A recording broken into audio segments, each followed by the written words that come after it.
Olá, eu sou o Victor Fontana e esse é o seu Destaque ABC2, lugar da sua confiança para encontrar informação sobre fé, ciência e o diálogo entre as duas coisas. E nessa edição, a primeira de um novo formato. Agora, diretamente com o nosso entrevistado e as notícias, você tem que ficar de olho no nosso canal, porque a gente vai periodicamente atualizar você com conteúdo noticioso de ciência, sim, mas em vídeos individuais. A entrevista dessa semana é com Rodolfo Amorim. A gente o recebe para falar sobre secularização e os desafios que a secularização traz para o ambiente cristão e especialmente para o ambiente cristão que se preocupa com ciência. Então ficamos com ele. Rodolfo Amorim está conosco. Essa é a nossa entrevista de hoje. Então, para conversar com a gente sobre secularização, sobre isso que muitos dizem ser um dos grandes desafios do cristianismo agora no século XXI, a gente está aqui com o Rodolfo Amorim. Ele é um colaborador e tanto com a gente aqui em Cristãos na Ciência, é também cofundador do Labri, mestre em Sociologia, professor da Faculdade Gammon. E, Rodolfo, é um prazer estar com você aqui. Obrigado por atender aí o nosso convite, viu? Victor, prazer é todo meu, uma honra participar aqui desse momento de reflexão e tudo isso aí que a gente tem feito é no mesmo espírito, né, daquilo que você também tem produzido aí no contexto da ABC2, então uma alegria poder participar. A alegria é nossa, Rodolfo. Rodolfo, para a gente começar o nosso papo, a gente ouve essa palavra e virou uma daquelas palavrinhas mágicas que o pessoal usa à torto e à direito e às vezes a gente não para pegar e definir. O que a gente realmente está querendo dizer com a palavra? É igual a palavra narrativa. Agora a narrativa virou assim, todo mundo usa narrativa para tudo. E secularização, em alguns círculos, isso também acontece. Eu acho que seria bom a gente começar delimitando, né? Quando a gente fala de secularização, o que é esse fenômeno? Então, Victor, acho que assim, é um fenômeno que, em termos do conceito, ele é múltiplo em termos de significado, sabe? É um conceito polissêmico. Então, assim, de acordo com de onde você está vindo, você pode enxergar de uma forma. Ora, ultimamente, eu creio, tá? Isso aqui é uma definição que tem o respaldo das ciências sociais e também da filosofia, e principalmente por meio do Charles Taylor, tá? Então, eu creio que o significado que tem sido atribuído pelo Taylor nas últimas décadas, principalmente com a obra dele, Uma Era Secular, eu acho que veio para ficar. Por quê? Então, como ele vê a secularização?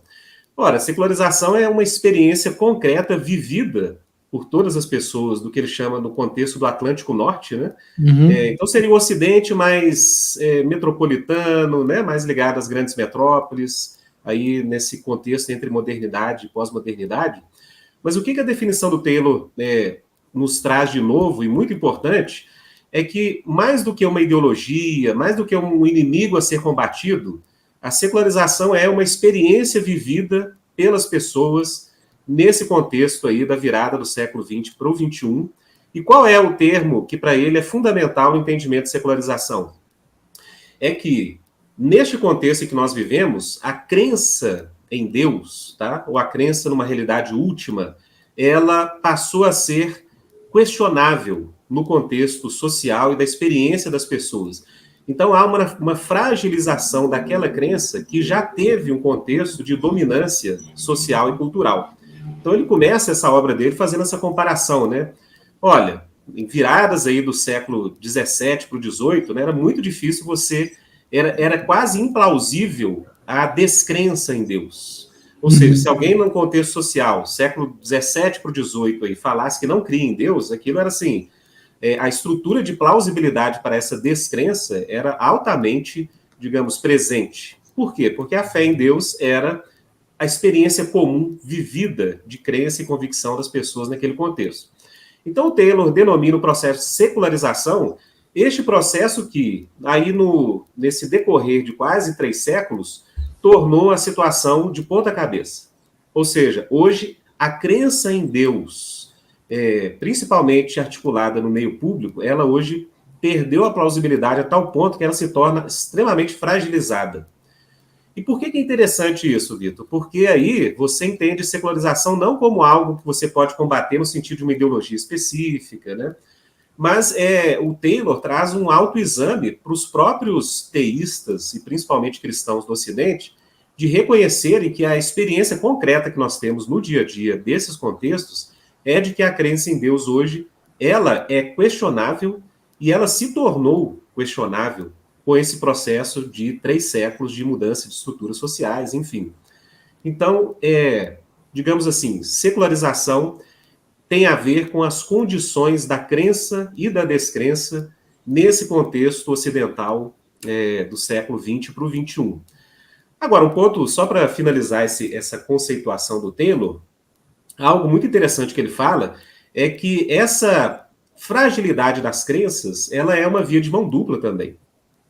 Ou seja, ele não admite que, digamos, só os teístas ou os cristãos têm a sua estrutura de plausibilidade de crenças fragilizada.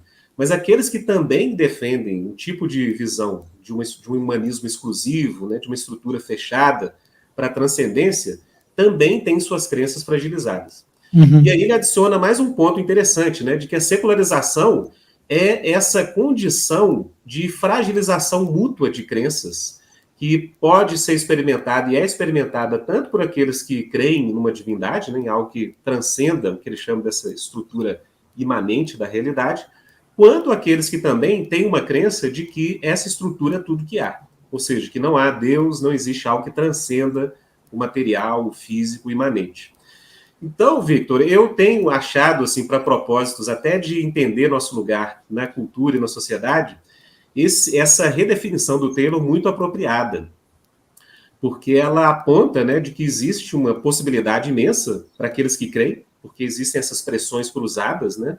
Uhum. Mas que, ao mesmo tempo, cristãos ou aqueles que creem em Deus, eles não podem agir na esfera pública como se a ambiência em que eles vivem, a sua experiência concreta, não fosse uma de fragilização das suas próprias crenças.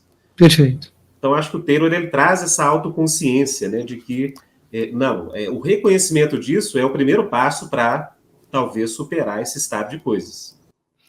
A sensação que eu tenho, Rodolfo, quando a gente conversa sobre o que é esse tal mundo secularizado, tem duas coisas que você trouxe que, de repente, a gente pode bater um papo sobre cada uma delas. Sim. A primeira é que essa experiência do mundo secularizado, seja ela numa definição como a de Taylor, ou mesmo na boca popular, quando a gente fala desse tal mundo secularizado, ela é uma experiência bastante peculiar dos centros urbanos e que, quando a gente traz para o contexto nosso brasileiro ou de mundo majoritário, a gente tem um certo mal-estar, porque às vezes a gente vive essa experiência, às vezes não. A gente tem momentos de mundo secularizado e a gente tem momentos de mundo pré-moderno no contexto brasileiro, dependendo de onde você pisa, com quem que você está conversando, e qual é o ambiente social que você está, em que cidade que você está, se você está na internet ou se você está na televisão. Essa coisa do tal do mundo secularizado, ela meio que chega, é quase como uma tensão escatológica de já e ainda não, que a gente meio que vive ela no contexto brasileiro. Você falou do Atlântico Norte que é uma coisa ocidental. Eu precisei ir para os Estados Unidos para descobrir que eles não me consideram ocidental porque eu sou brasileiro. Né? E a gente vive essa coisa, né? Quando a gente fala de mundo secularizado no Brasil, a gente vive essa experiência do Taylor, a gente vive ela de verdade ou não vive? Me parece que existe essa tensão. Eu não sei se eu estou correto na minha percepção. Então, Vitor, eu creio que sim, né? Porque acho que da minha própria experiência, né, de vida, acho que eu tive fases de experimentar isso com mais ou menos intensidade, né? Então, antes de entrar para a academia, por exemplo, acho que todo brasileiro médio que não está relacionado à academia, ele está menos exposto a esse ambiente, digamos, ácido, que tende, né, a dissolver as crenças, né, ou colocá-las num tipo de crítica constante.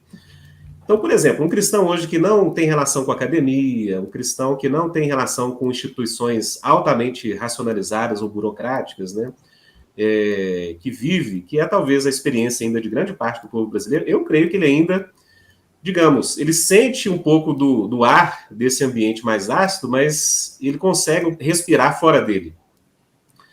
E eu creio nisso, né? O Brasil ainda tem, né, nos interiores do Brasil ainda tem uma ambiência ainda muito propícia à crença, né, às superstições, né?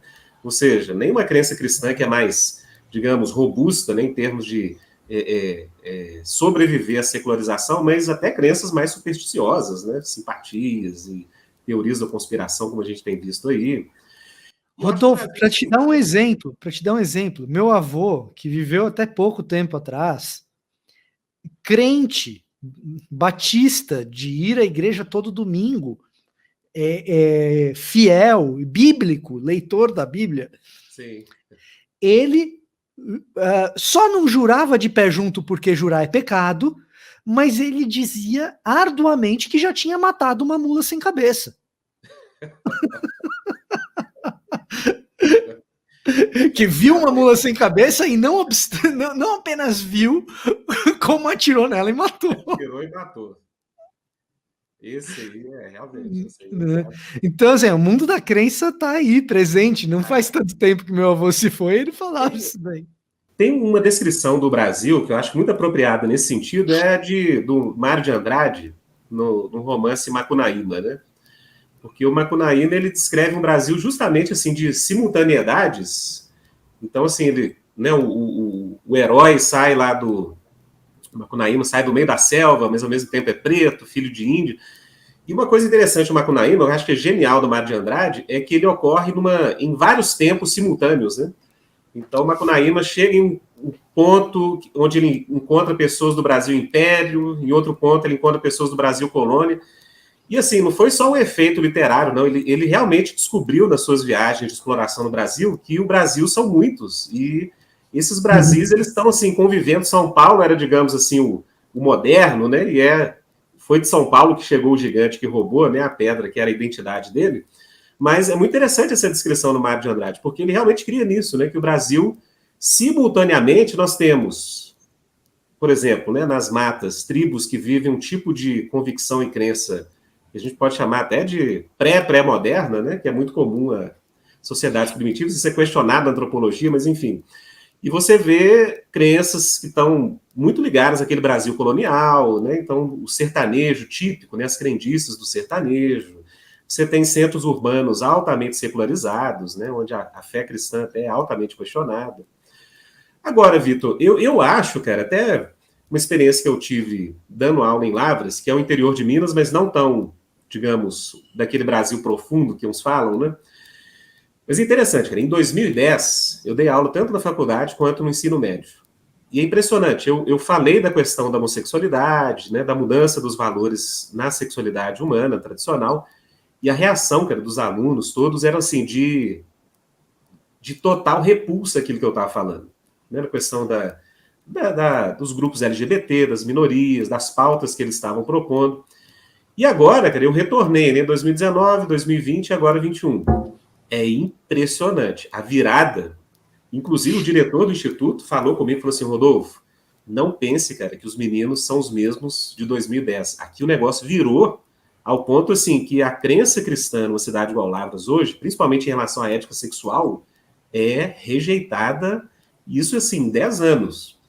Então, Vitor, apesar de eu crer que o Brasil tem essas simultaneidades, né, de tempos pré-modernos, né, modernos, pós-modernos, enfim, eu vejo que há um processo crescente de que digamos, essa realidade do secular nos moldes de Taylor, né, ou seja, as condições para a crença se modificando e se tornando questionáveis e questionadas, né?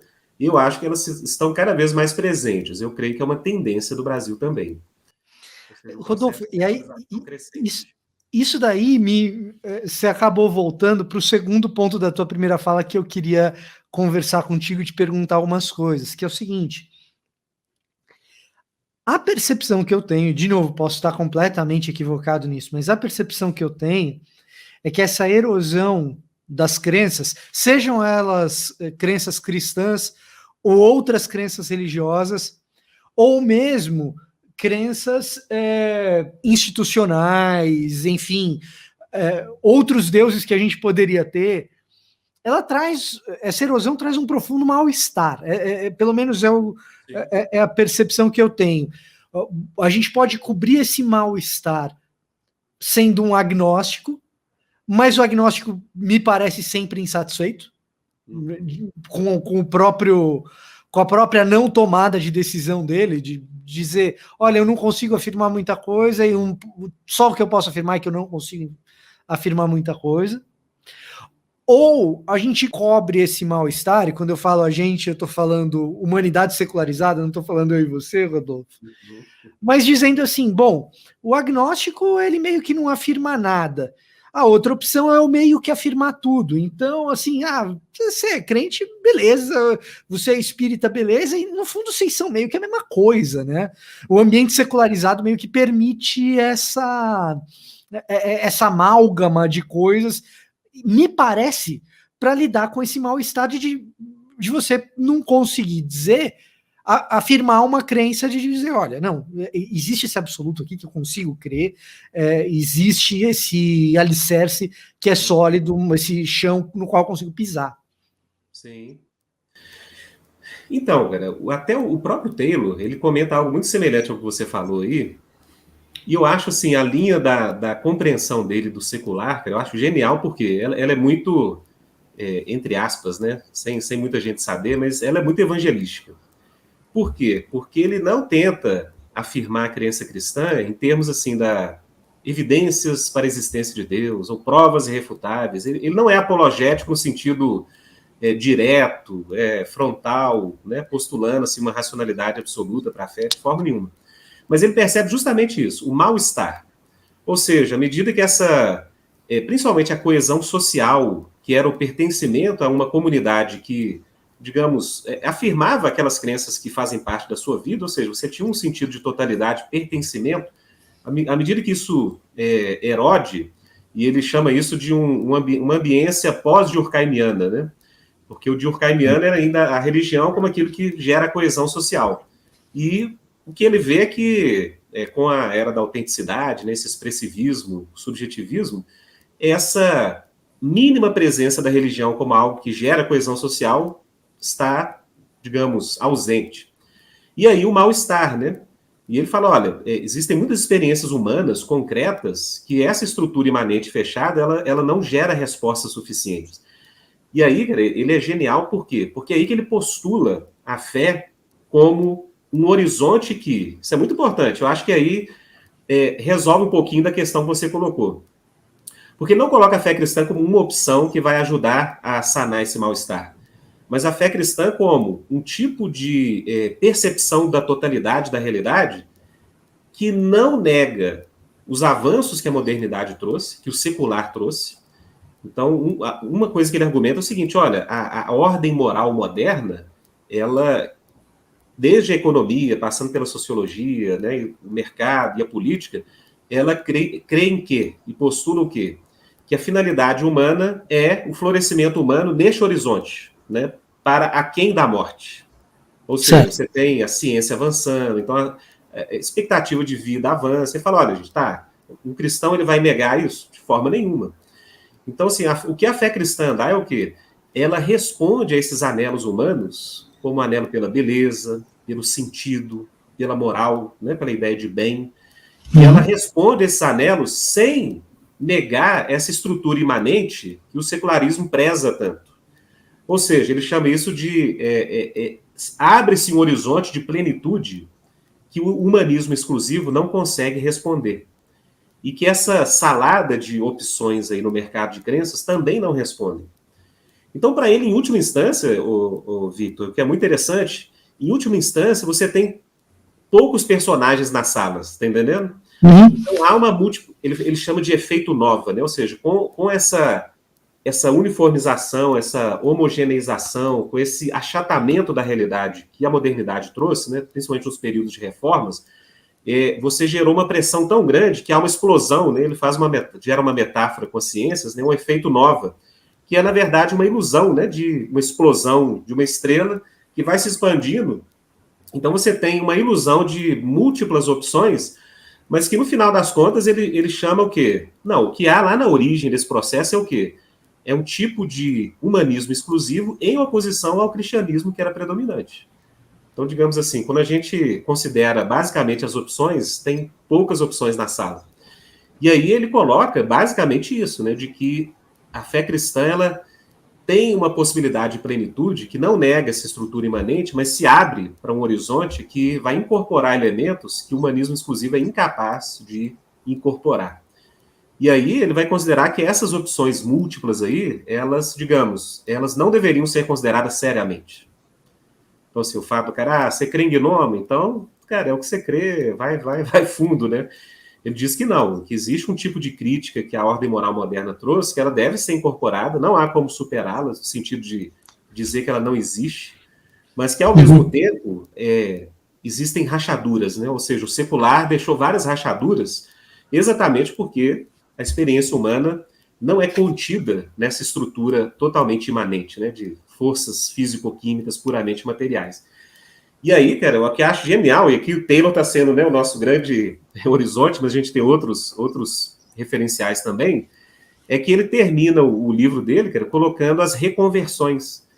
Então ele coloca praticamente assim imagens de modelos de pessoas que viviam nessa estrutura imanente e que se converteram à fé cristã e que incorporaram plenitude na vida delas sem deixar de ser modernas, sem deixar de ser pessoas que creem nas possibilidades da ciência, no aumento da qualidade de vida. Então, ele chama de reconversões possíveis e é quase que um convite, né? Para que numa era secular, que tem essas várias pressões cruzadas, a fé cristã, de novo, seja considerada como uma opção viável. Para ele, é a mais, digamos, apta a oferecer uma resposta. Me parece ser o caminho que muitos daqueles que hoje a gente lê com alguma admiração, como se eles aliviassem um pouco desse mal-estar, o caminho que alguns desses percorreram, né? Não dá para dizer que um C.S. Lewis ou um Alistair McGrath abriram mão dos questionamentos e das marretadas que a modernidade deu na ingenuidade. Mas ou mesmo, se a gente quiser pensar em alguém que abraça a pós-modernidade com os dois braços e pernas, mas segue em algum tipo de cristianismo, como um Paul Ricoeur da vida, não dá para dizer que esses caras pegam e abrem mão do que a modernidade trouxe, mas também não dá para chamá-los de pessoas rendidas à secularização. Sim. Embora alguns queiram chamá-los de pessoas rendidas à secularização. Sim, sim. Não, acho que por isso que o Taylor, ele, né, e aqui o Taylor, claro, como modelo, mas é algo que eu creio que é um caminho para protestantes também, ele é um tipo que é muito recusado por tradicionalistas, né? Então, por exemplo, quando ele discute a opção da Aliança Nacional Francesa, que era um grupo hard-trad católico, né, de tentar trazer a França de novo para aquelas raízes católicas, ele fala, cara, não é o caminho, fadado ao fracasso. E ele vê, por exemplo, no projeto de um Jacques Maritain, né, de um humanismo cristão, um projeto muito mais promissor.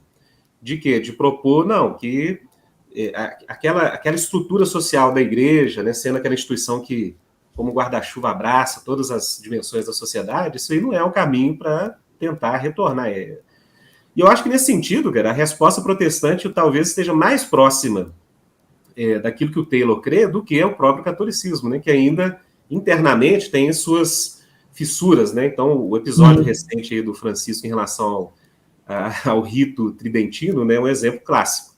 Porque sim, ele tá indo numa direção meio de Taylor, assim, ó, gente, não dá para voltar atrás, né? Achar que um rito que nos encantou há 5 séculos atrás, ele vai reavivar a igreja hoje. Então, assim, tem que encarar a modernidade de frente, a era secular de frente e propor soluções que incorporam aquilo que veio de bom também nesse processo, né? Me parece muito similar, me lembra muito o que a gente tem visto nos Estados Unidos rural versus Estados Unidos urbano nos últimos 10, 15 anos. Né? Uma tentativa de resgate de uma tradição moral de outrora que a gente nem sabe se existiu de fato, mas como se essa fosse a resposta para a secularização urbana. Então você tem aquela coisa. O slogan Make America Great Again do Trump carrega muito dessa tentativa de retorno a algo que a gente nem sabe muito bem o que era. E que existiu muito bem no tempo da propaganda, né? A propaganda da década de 60 encarnou isso muito, mas não sei se a família de verdade é a mesma família que estava na propaganda. Cara, com certeza. E eu acho assim, Vitor, uma coisa que até eu falei com o grupo da BC2 lá de Curitiba, quando eu falei sobre ciência e secularização, cara, o protestantismo, né, e eu acho que o Taylor enxerga isso, ele é parte daquilo que possibilitou algo do que é o secular hoje, né? Não tenho dúvida. Então, assim, e num sentido, eu acho que, e aqui vindo mais uma tradição mais caipiriana, né, até da filosofia da história do Doiver, uma coisa que a reforma trouxe, cara, e eu acho que foi super positivo, foi um incremento no processo de diferenciação desses campos ou esferas da sociedade. Cara, assim, quanto mais você perscruta historicamente, mais a gente verifica isso. De fato, a reforma, cara, ao tirar a instituição da igreja, como que era a instituição que tinha um predomínio sobre a totalidade da sociedade, e trazê-la para uma esfera específica, ela realmente, cara, conseguiu liberar potências culturais que antes estavam assim, meio que dormentes, né?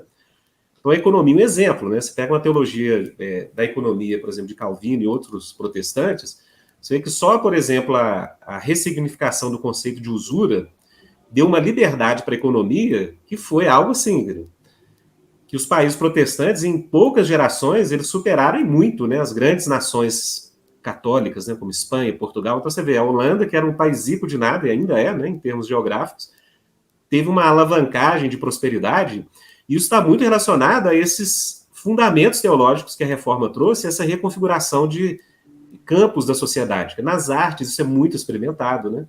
Você teve uma alternância dos patronos, a igreja saiu como principal patrono das artes e entraram a nova burguesia, né, a classe dos comerciantes.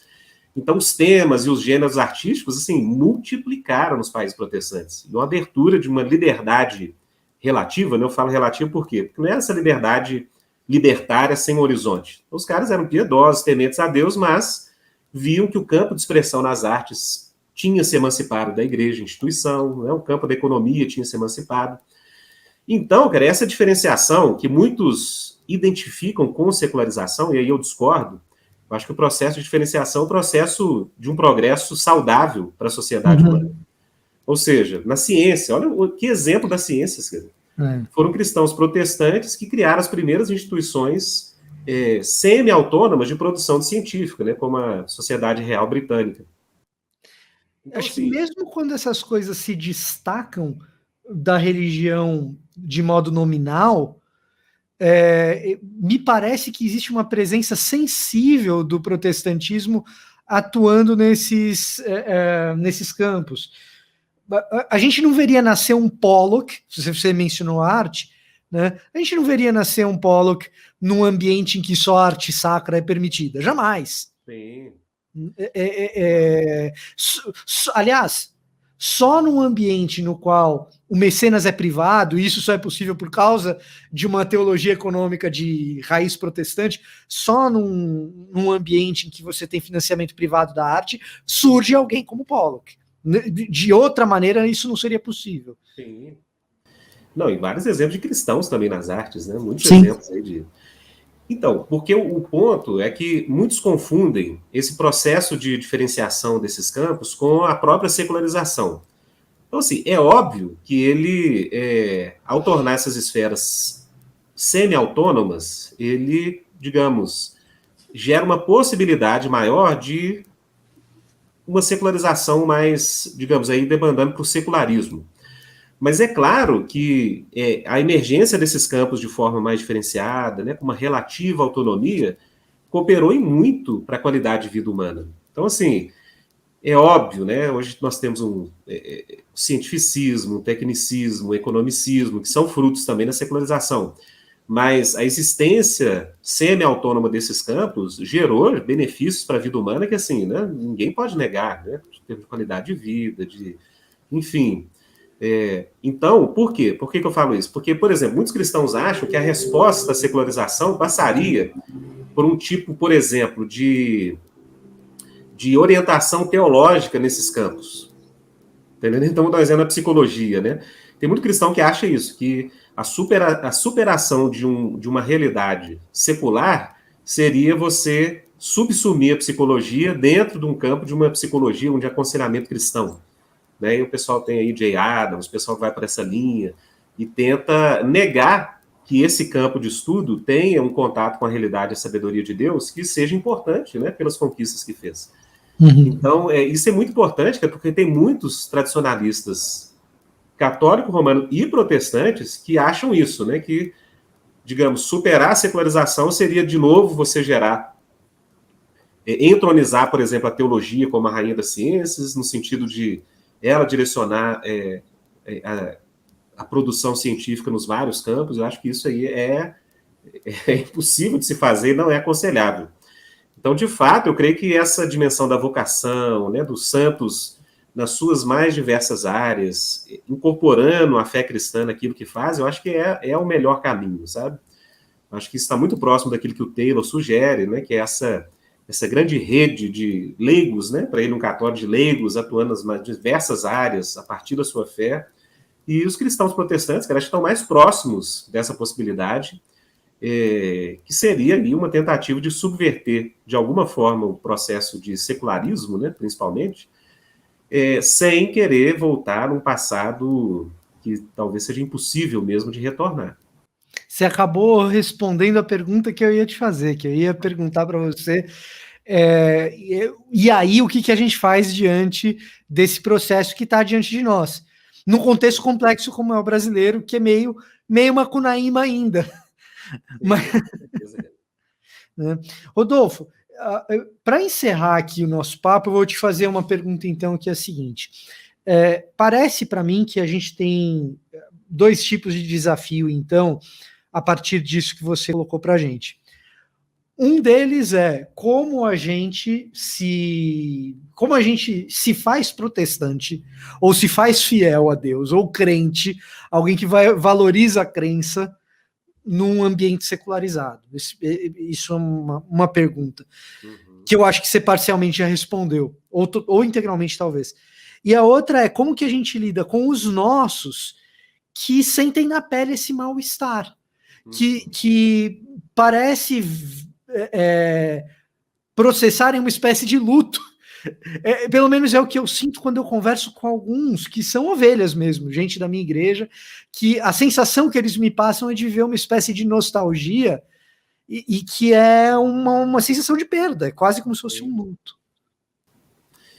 Então, Vitor, em relação à primeira, cara, eu acho que é por aí, sabe? Eu acho que o cristão hoje ele tem que reconhecer que aquilo que se tem de avanços nas mais diversas áreas da vida, né, seja na área econômica, de produção científica, meio ambiente, a gente deve reconhecer que há uma sabedoria de Deus que, mesmo numa sociedade secularizada, né, quem produziu muito nessa área, se tornou referência e tem ajudado de alguma forma, digamos, ele tocou às apalpadelas, né, a realidade que Deus criou.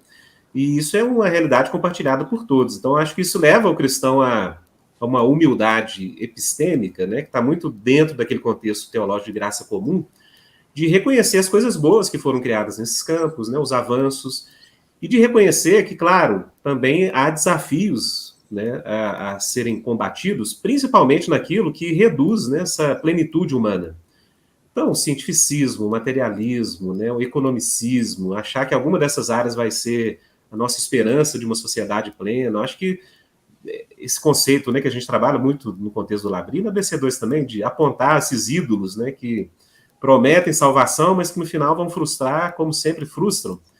Então, a gente viver com esperança nessas áreas, viver proclamando o reino nesse sentido bem amplo, né, de auxiliar a produzir naquelas áreas que têm produzido coisas importantes e, na medida do possível, né, a gente atuar no serviço, né, de produzir bem, de produzir coisas que vão gerar bem comum de alguma forma.